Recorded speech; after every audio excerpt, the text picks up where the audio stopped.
All right, let's dive right into this explainer. Today, we're unpacking a really fascinating breakdown by Dr. Robert A. Peterson that honestly completely reshapes how we understand salvation. We are stepping way back from those dry, abstract concepts and looking at two incredibly vivid, dynamic themes drawn straight from the New Testament: Christ our victor and the second Adam. Imagine taking ancient theology and finally viewing it in high def, full color, because that's exactly what we're going to do today. Okay, so here's our roadmap for this explainer. 1. Pictures of salvation. 2. Christ our victor. 3. The triumphal march. 4. The second Adam. 5. Reversing the fall. And 6. Putting the complete picture together. Let's get into it. Section 1. Pictures of salvation, understanding the divine motifs. You see, grand, cosmic, historical events aren't exactly self-interpreting, are they? When we look at the historical facts of the crucifixion and resurrection, they desperately require context. Dr. Peterson makes a great point here, explaining that God graciously gives us pictures or musical themes to help us make sense of it all. An event standing totally alone doesn't automatically tell you what it means. So the biblical writers basically gave us these specific lenses to look through, kind of like an art gallery, where each painting captures a totally different but absolutely crucial angle of the exact same diamond. Which brings us to Section 2, Christ our victor, the cosmic battlefield. Now, check out how Jesus is framed here. We're not just talking about a moral teacher or a nice example to follow. No, he is a divine champion. This is the Christus Victor motif. In the Old Testament, God is constantly depicted as a divine warrior fighting for his people, right? Well, Dr. Peterson explains that Jesus is the literal incarnation of that warrior, stepping right onto the battlefield to defeat foes that are massively out of our league. Seriously, just look at this terrifying roster of enemies arrayed against humanity.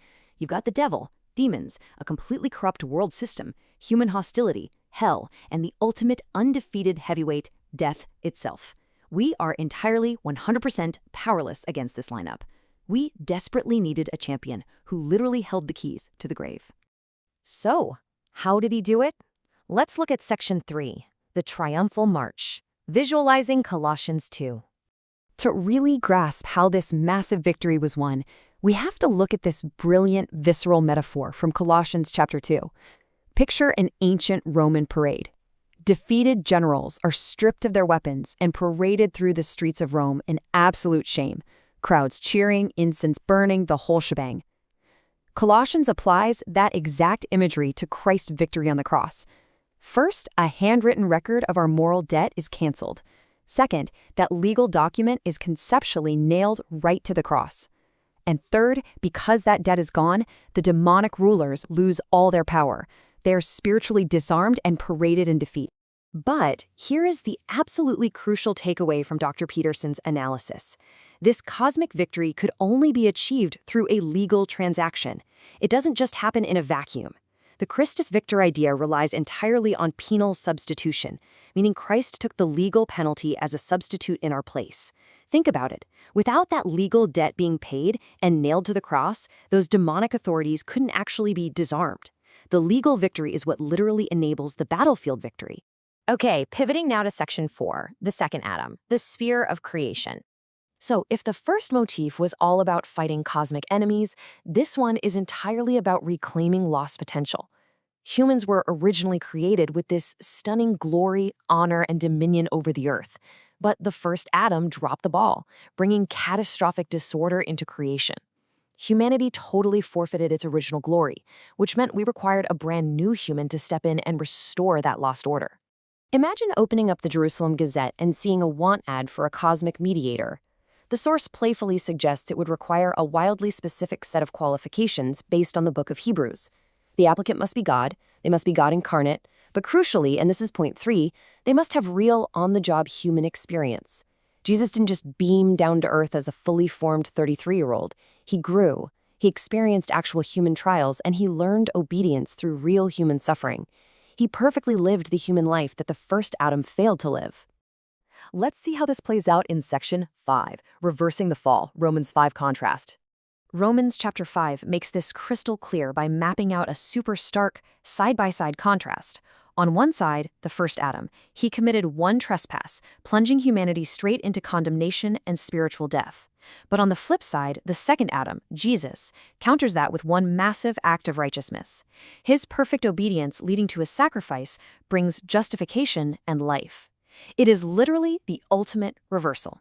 And the amazing thing is, because of the second Adam, this process of restoring humanity has already begun for believers right now. We actually experience our renewal in our minds and character today, but it's just a partial restoration. We're eagerly awaiting the final act, where our mortal bodies become immortal and we are completely conformed to the image of the second Adam on the new earth. Finally, Section 6, the complete picture, putting theology back together. When we map it all out, we see that humanity had a massive dual problem, guilt and spiritual death, which means we needed this exact dual solution to bring complete salvation. Look at the perfect balance here. We had guilt and condemnation, so we desperately needed a legal substitute to cancel the debt and disarm our enemies, resulting in zero condemnation. But we also had the problem of spiritual death from the fall, so we needed the second Adam to step in and generate brand new life. Both problems answered perfectly. Dr. Peterson hits the nail on the head here. Systematic theology often takes apart what God originally put together so our minds can grasp it. But to avoid it feeling artificial, we have to synthesize these distinct biblical pictures back together. We study the victorious warrior and the new Adam separately, sure, but in reality, they happen simultaneously in the person of Jesus Christ. Putting them back together is what gives us the breathtaking, 3D picture of what actually occurred in history. So, I'll leave you to ponder this. We aren't just looking at cold, abstract facts, we are looking at a divine warrior marching in triumph and a second Adam rescuing a totally fallen humanity.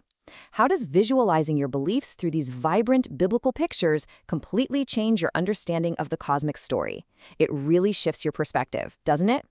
Thanks for joining me on this explainer. Keep visualizing, keep learning, and I'll see you next time.